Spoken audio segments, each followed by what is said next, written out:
My name is Daniel Foster. I'm 34 years old, an architect by profession, a husband by choice, and a father by the greatest privilege life has ever given me. If someone had asked me a month ago whether I trusted my wife, I would have answered without hesitation. Completely. Rachel and I have been married for 8 years. Together, we built a life that wasn't extravagant, but it was full of the things that mattered most. A comfortable home, steady careers, weekend breakfasts around the kitchen table, family movie nights with popcorn scattered across the couch because our 6-year-old son, Lucas, never managed to keep the bowl upright. Those ordinary moments were my definition of happiness. Rachel worked as a marketing manager for a national company. Her job occasionally required travel, though most trips lasted only a day or two. When she told me she needed to attend a week-long business conference with several coworkers in a coastal city, I didn't think much about it. "It'll be busy," she said while packing her suitcase. "Meetings all day, client dinners in the evenings. I probably won't have much time to talk." I folded one of her sweaters and placed it neatly inside the suitcase. "Just call when you can." She smiled and kissed my cheek. "I will." Lucas climbed onto the bed, hugging her around the waist. "Will you bring me a souvenir?" Rachel laughed. "Of course. What do you want?" He thought seriously for several seconds. "A dinosaur."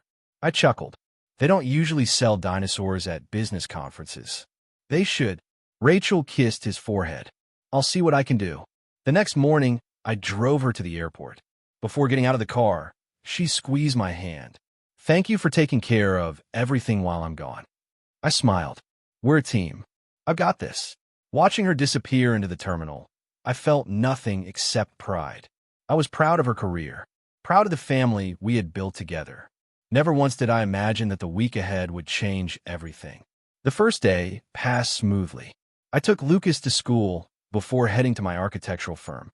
After work, I picked him up, helped him with a simple drawing assignment, and made spaghetti for dinner. Before bed, we video called Rachel. The connection was poor. She smiled tiredly from what looked like a hotel room. "Long day?" I asked. "The longest." She rubbed her forehead. "Meetings from morning until evening." Lucas held up his drawing proudly.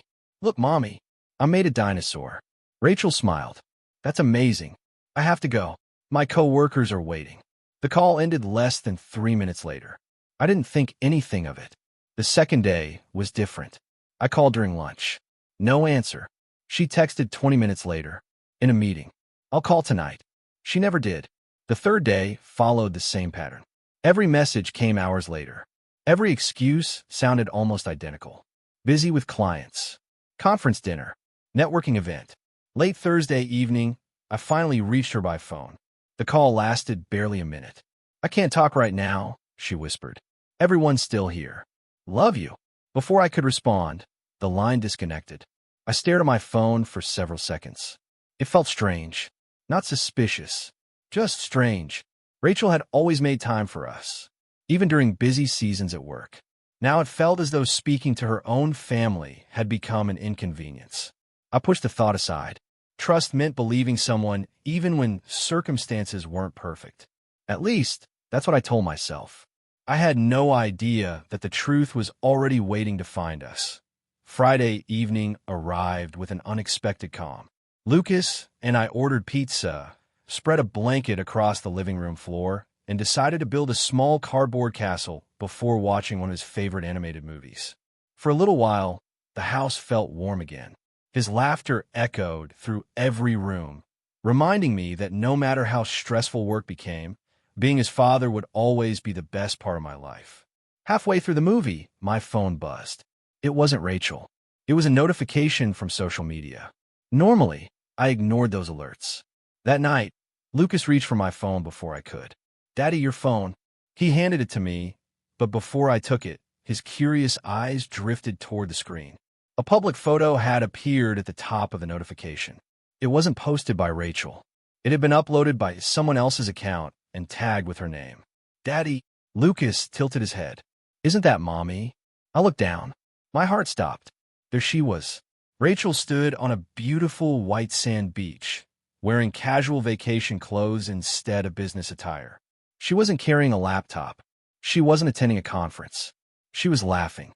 Standing beside her was Ethan Brooks, her former boyfriend, the man she had once told me she hadn't spoken to in years. There were no co-workers anywhere in the picture, just the two of them. Another swipe revealed more photographs. Rachel and Ethan walking along the shoreline. Rachel holding an ice cream cone while Ethan laughed beside her. The sunset behind them looked almost too perfect. Not one image suggested a business trip. Every picture looked like a vacation. Lucas frowned. I thought Mommy was working. I couldn't answer. He looked at the phone again. Who's that man? I swallowed hard. His name is Ethan, Mommy's old friend. Lucas accepted the answer because he was 6 years old. Children believe the people they love. Adults often try to do the same. I put my phone face down on the table.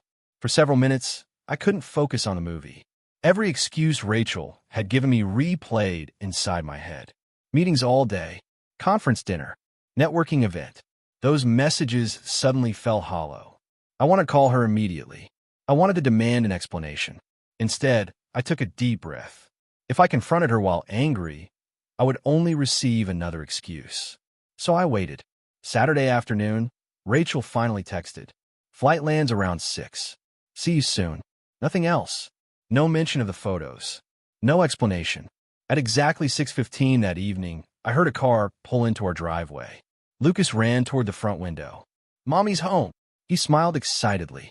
Then his smile faded. Daddy, that's the man from the picture. I walked to the window. A dark sedan was parked outside. Rachel stepped out of the passenger seat. Ethan Brooks climbed out from the driver's side.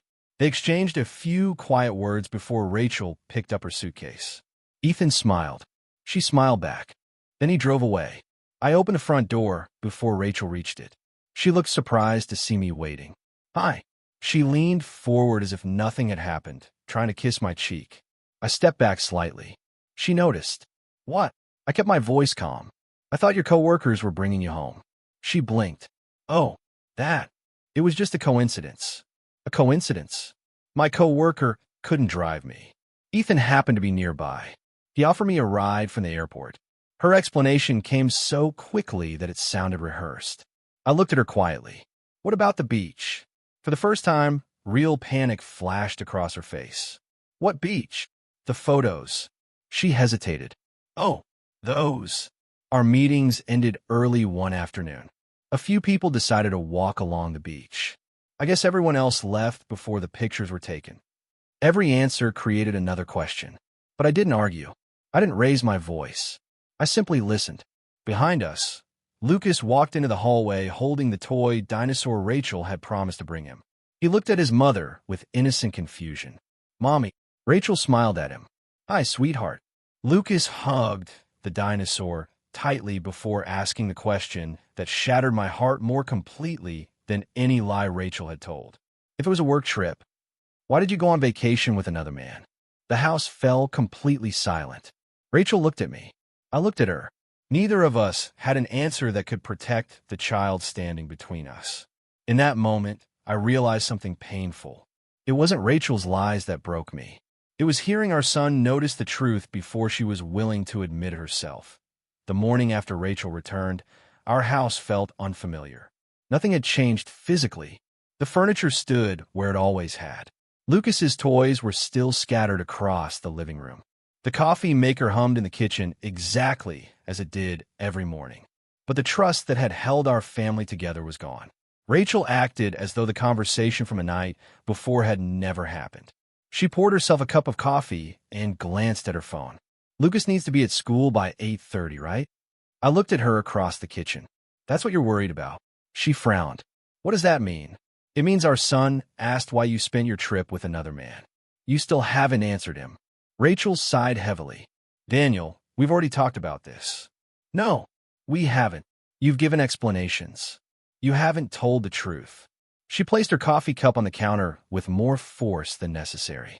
I told you it was a coincidence. Ethan happened to be there. We ran into each other. I held her gaze. So the beach photos were a coincidence. The ride home was a coincidence. The hours you ignored our calls were a coincidence too. Her expression hardened. I can't believe you're doing this. Doing what? Making me feel guilty for something innocent. The conversation ended there. Not because we reached an understanding, because I realized we were no longer speaking the same language. I was asking for honesty. She was defending excuses. Over the following weeks, the distance between us grew wider. Rachel stayed out later. She spent more time on her phone. Whenever Lucas wanted to play together as a family, one of us always found an excuse. Children notice more than adults realize. One evening, Lucas looked at me while we were cleaning up after dinner. "Daddy."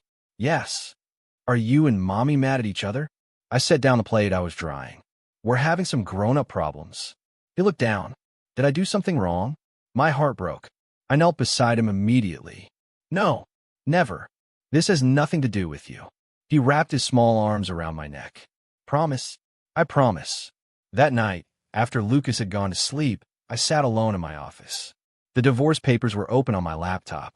For hours, I stared at the screen without typing a single word. 8 years of marriage. One signature would end it. I kept hoping Rachel would walk into the room, tell me the truth, show me she understood what she had done. Instead, she walked past the office without saying a word. That silence made the decision for me. The next morning, I contacted an attorney. 2 weeks later, Rachel was served with divorce papers. She stared at the envelope in disbelief. "You're serious?" I answered quietly. "I never wanted this. But I can't stay married to someone who keeps asking me to ignore what I know." Her eyes filled with frustration. "So you're giving up on us?"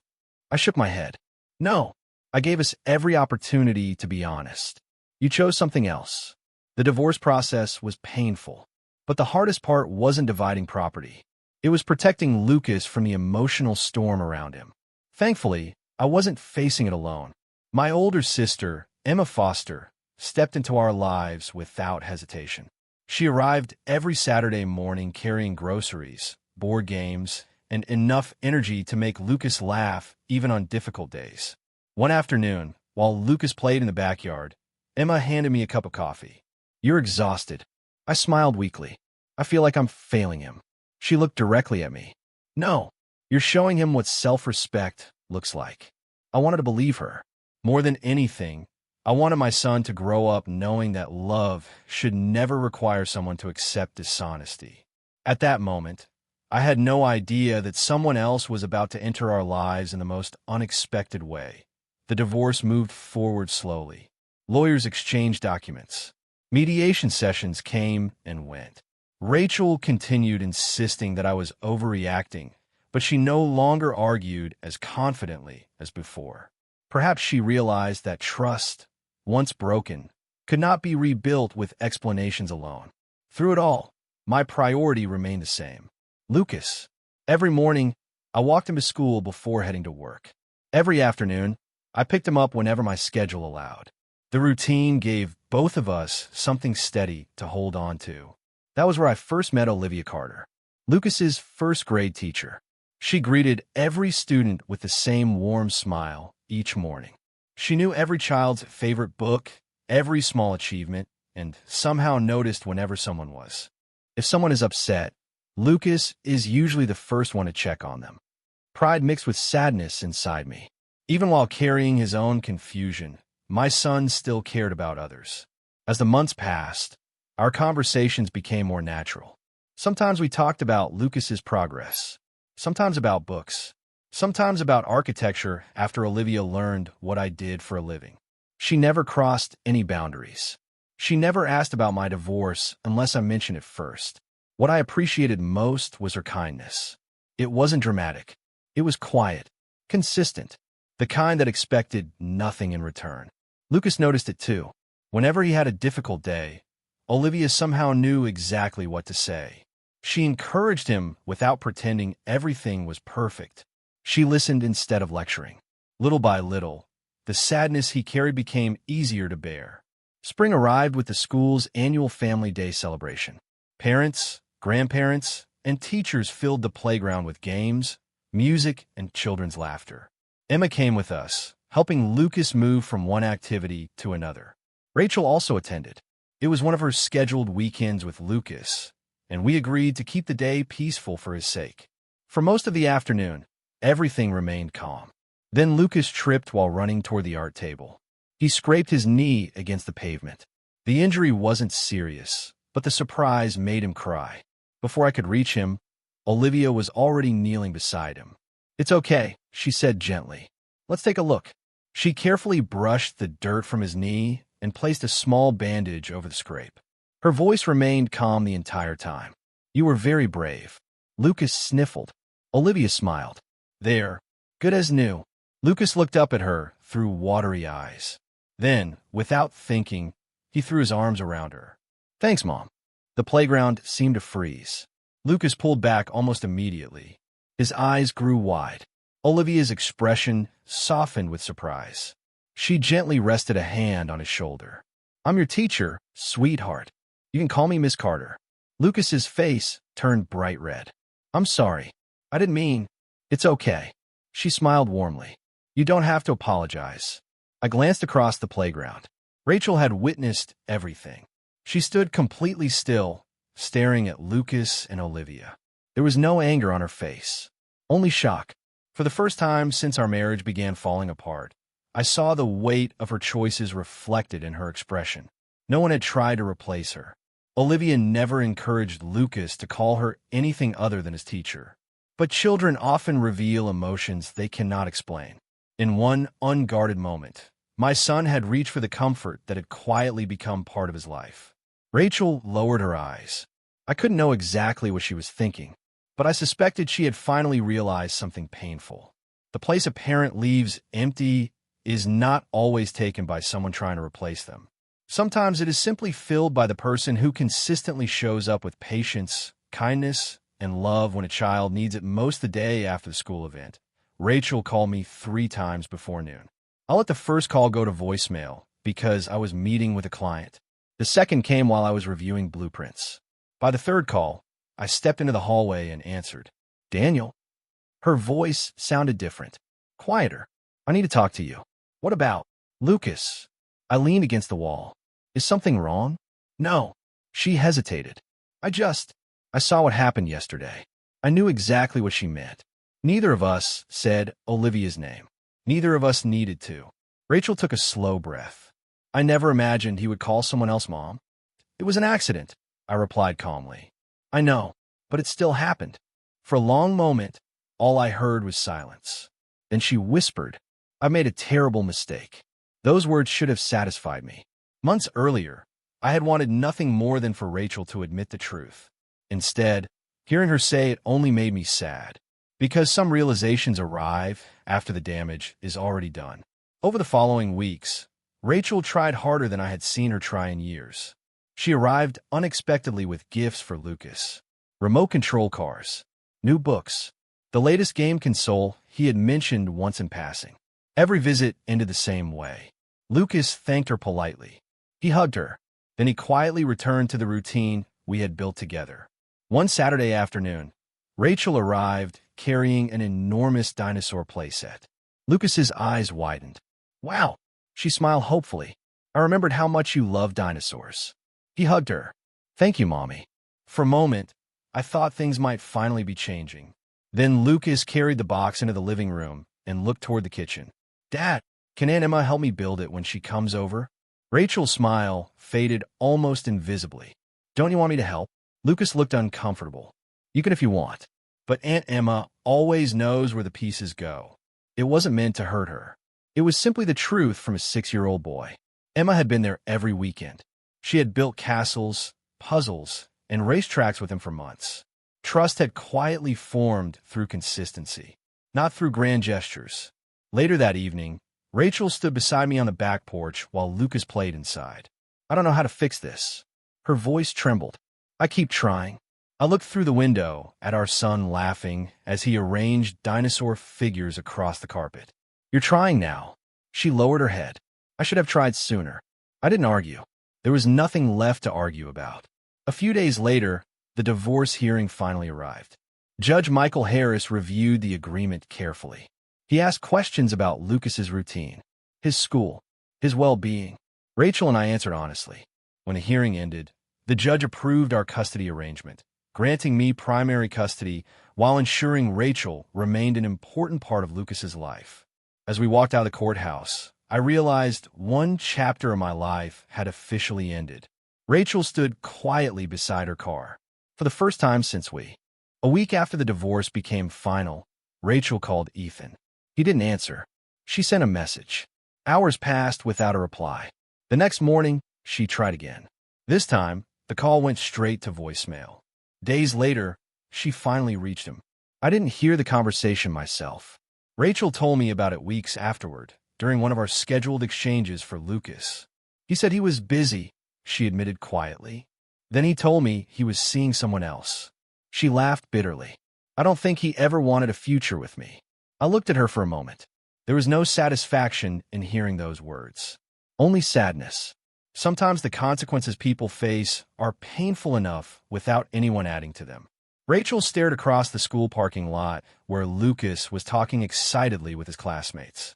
I confused excitement with happiness. She shook her head. I kept chasing feelings that didn't last. And while I was doing that, her voice cracked.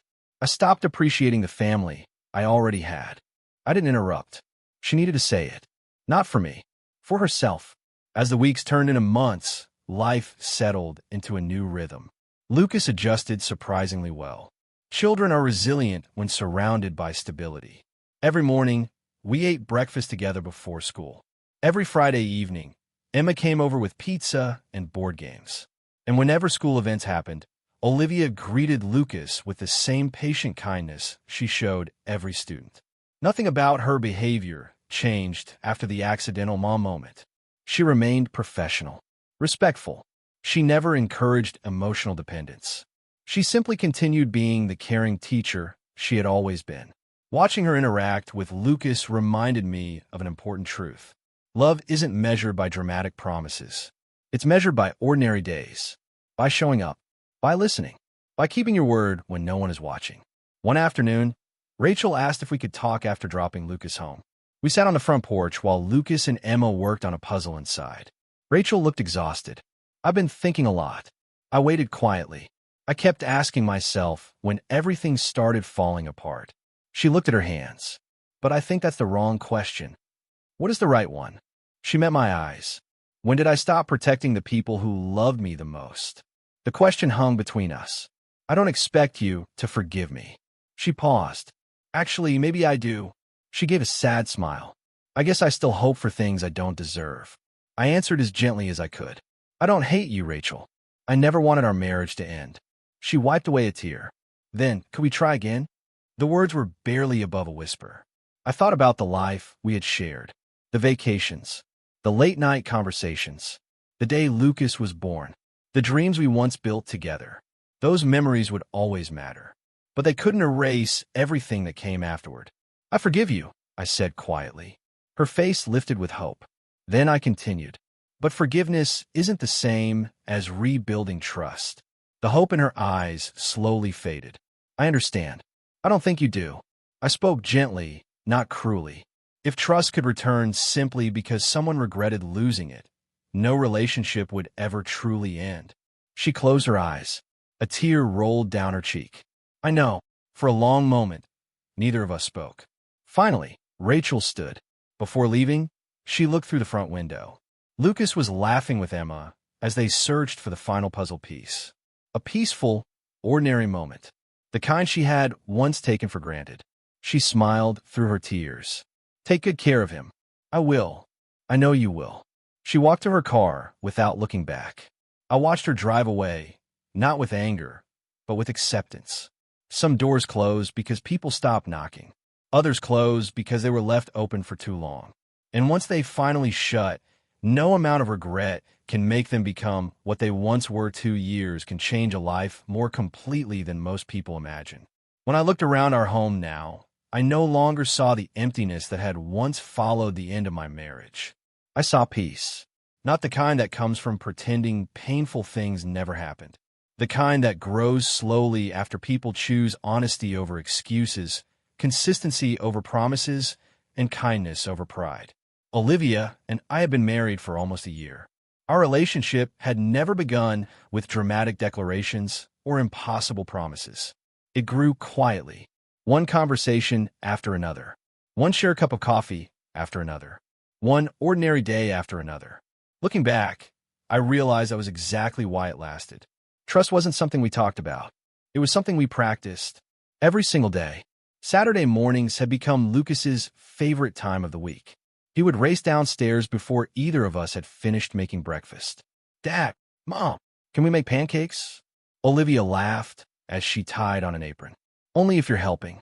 Lucas grinned. "I'll crack the eggs." "You'll try," I corrected with a smile. A few minutes later, flour somehow covered the kitchen counter.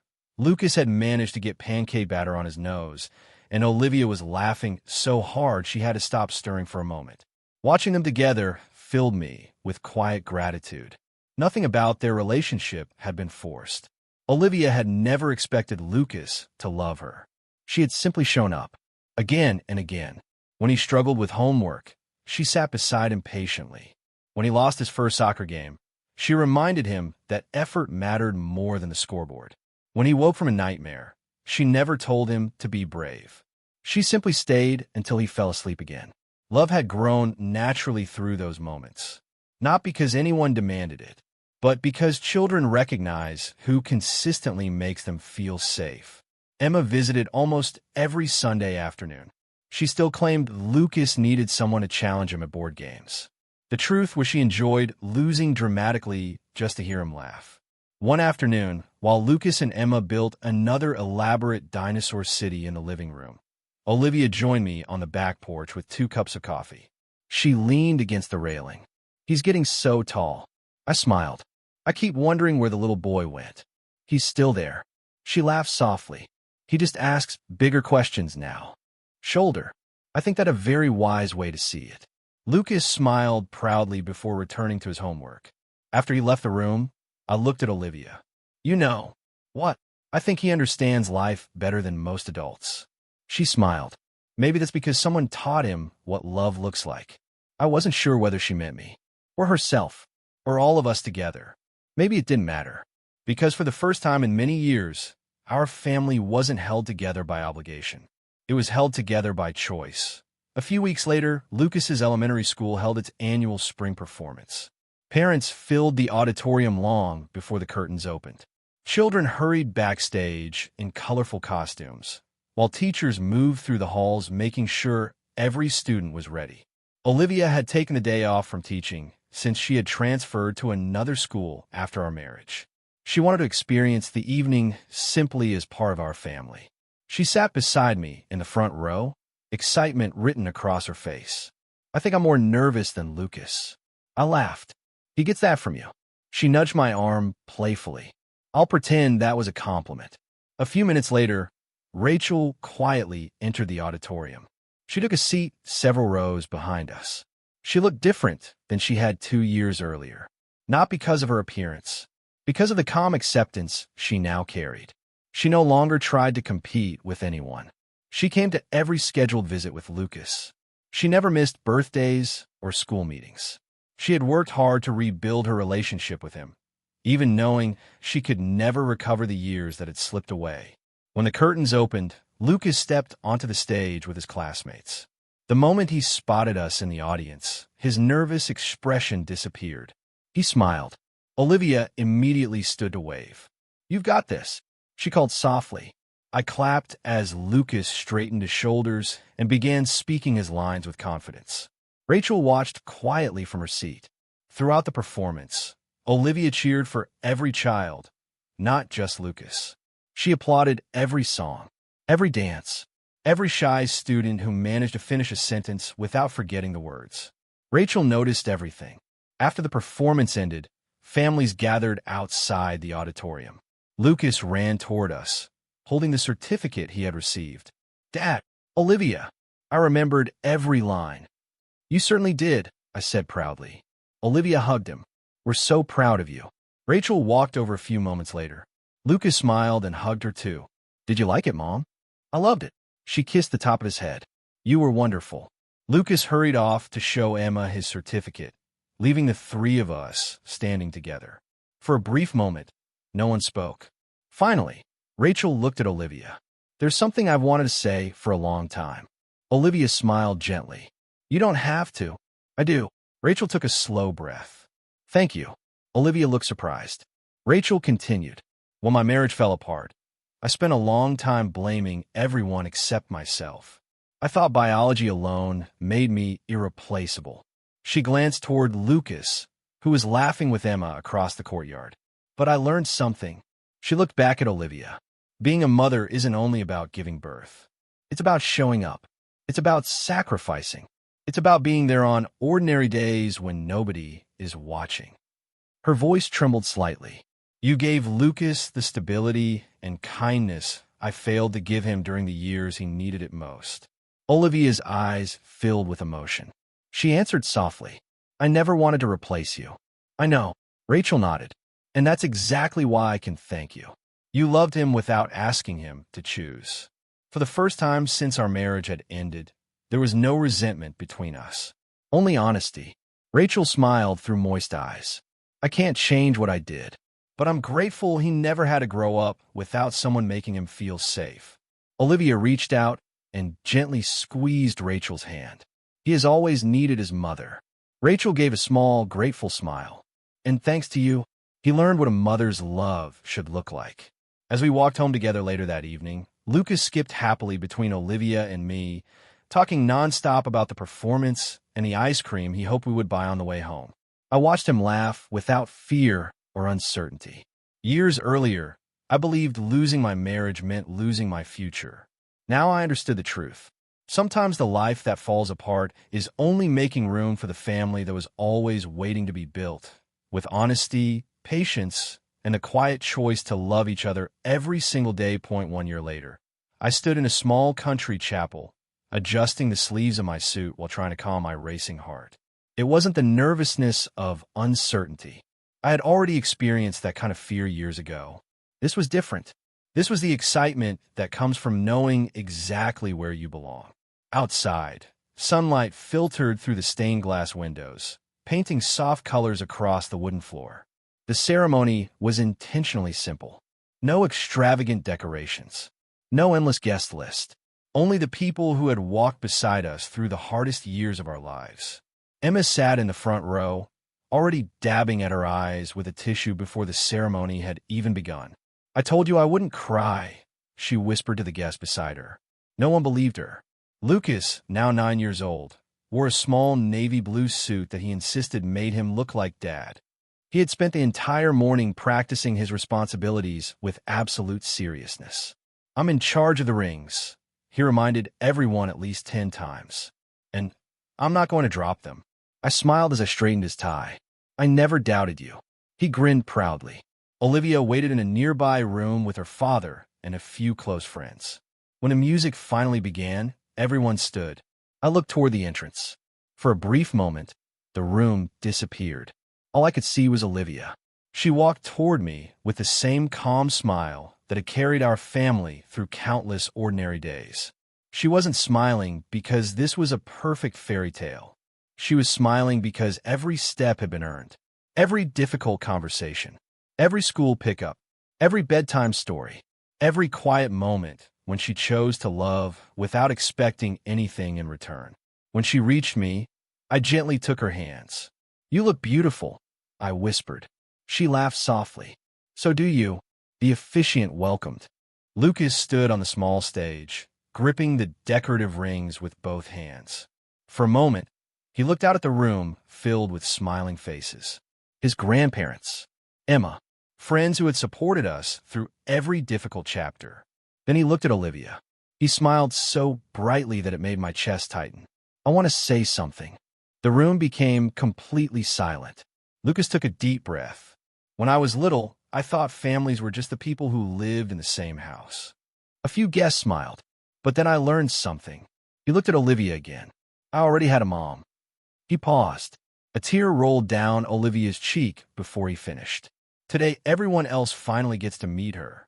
The room fell silent for a heartbeat. Then quiet sniffles echoed from every corner of the reception hall. Olivia covered her mouth as tears streamed down her face. She walked onto the stage without hesitation and wrapped Lucas in the tightest hug she could manage. I love you so much, she whispered. Lucas hugged her back just as tightly. I love you too. Watching them together, I realized there are moments in life too meaningful for words. This was one of them. Near the back of the room, Rachel stood quietly. She had accepted our invitation because Lucas wanted both of his parents to be present on such an important day. She didn't try to draw attention to herself. She simply watched. There were tears in her eyes, but there was no bitterness, only understanding. After the reception ended and guests began saying their goodbyes, Rachel approached us.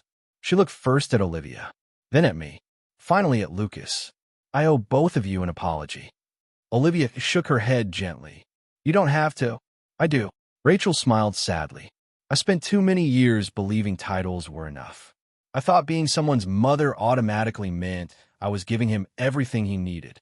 She looked at Lucas with love and regret. But children don't measure love by titles. They measure it by who shows up. Turning to Olivia, she continued, Thank you. You gave my son patience when he was confused. You celebrated his victories. You comforted him when he was hurting. You never tried to erase me. You simply loved him. Olivia reached out and embraced her. It was never about replacing anyone. Rachel nodded. I know, and because of that, I can finally say this without fear. She smiled through tears. He's lucky to have you. Then she looked at me. I'm sorry, Daniel. I know I can't undo what happened. I know trust doesn't return just because I regret losing it. She took a slow breath. But I promise I'll spend the rest of my life being the best mother I can be. I believed her, not because of her words, because of the quiet changes she had already made over the years. I hope you do, I said. For Lucas. She nodded. So do I. Later that evening, the three of us drove home together. Lucas had fallen asleep in the back seat before we were halfway there, still wearing his tiny suit jacket. Olivia reached across the center console and intertwined her fingers with mine. Neither of us spoke for several miles. The silence felt peaceful, not empty, peaceful. As the headlights illuminated the quiet road ahead, I thought back to the day Rachel left on what she called a business trip. At the time, I believed her choices had destroyed my life. I couldn't have been more wrong. They ended one chapter, but they also gave me the courage to begin another. A chapter where trust wasn't questioned, where love wasn't measured by excuses, where our son grew up surrounded by people who chose him every single day. Families are not defined only by blood. They are not defined only by marriage certificates. They are built through countless ordinary choices to stay, to love, and to protect one another when life becomes difficult. Looking at Olivia beside me and Lucas sleeping peacefully in the back seat, I finally understood the greatest truth my journey had taught me. The trip that once seemed to destroy my family had, in time, led me to the family that had been waiting for me all along. And that was the happiest ending I could ever have imagined.